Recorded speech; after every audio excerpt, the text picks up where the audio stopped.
Hey, so new Monday modification went up today. If you're new around here, then you don't know, that on Mondays I post a video that is modification for an abdominal strengthening exercises or a core strengthening exercise. So this isn't necessarily, sometimes it is a modification of an exercise that you know that you want to get back to doing, such as reintroducing flexion to do sit-ups, reintroducing some isometric holds like for planks, things like that, or it is a completely different strategy, new idea to get you back to doing the things you want to do to strengthen your core. So why would we need to modify?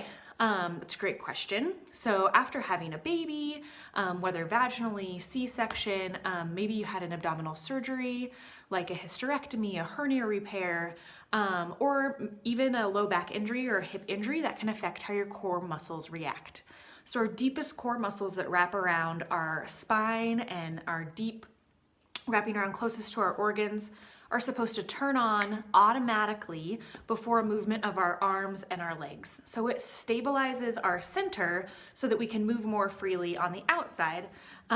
Then the muscles such as our rectus abdominis that move us up and down, or our obliques that move us side to side or rotate us, then they can do their job better.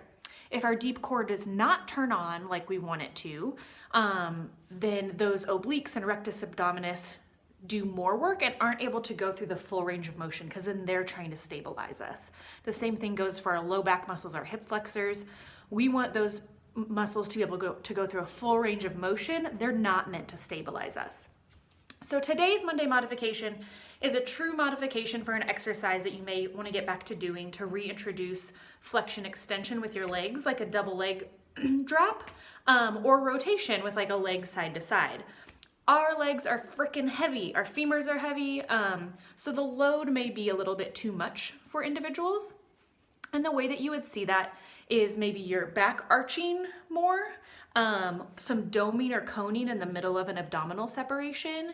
Those are cues to you to know that either the range of motion is too much for your abdominals to control at this point, or the load, the weight is too much for your abdominals to control at this point.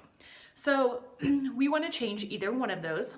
And this is also taking for granted that you've already honed in on a good strategy for you to activate that deep core.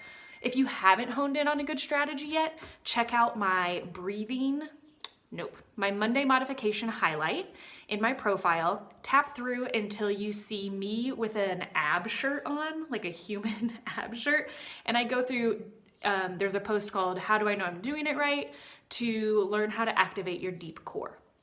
So today, the modification for, let me turn this down a little bit here. The modification for the double leg fallout is using a ball. So one modification to work on the double leg fallout is just doing one leg at a time. So more like a dead bug. And I am exhaling, pulling in my deep abs. I feel activation here, I feel tension here, and then I put my hands right in the middle of my muscle belly to feel if it's gonna come up and bulge at all. I don't have an abdominal separation, but sometimes I don't have the right strategy.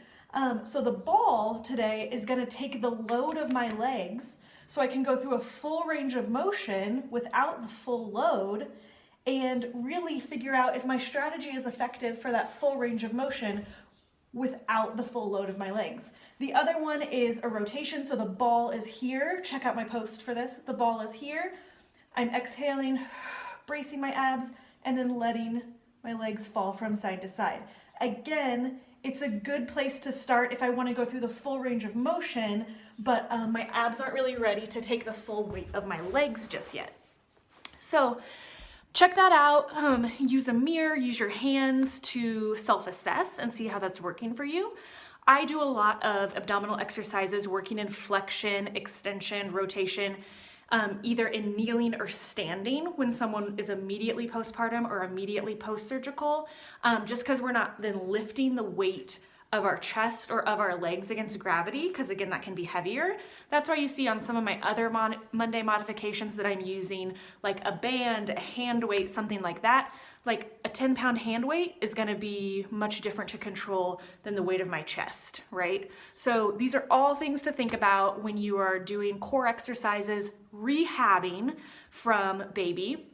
The load, the range of motion, and what breathing strategy you're using are all things that you can change. You do not have to do the exercise prescribed in a class, and you can still take part in that class and get strong and rehab yourself with just a little bit of knowledge. And of course, always check in with someone individually, a pelvic health therapist, or a trainer in your area that is sufficiently trained in women's health, postpartum athleticism.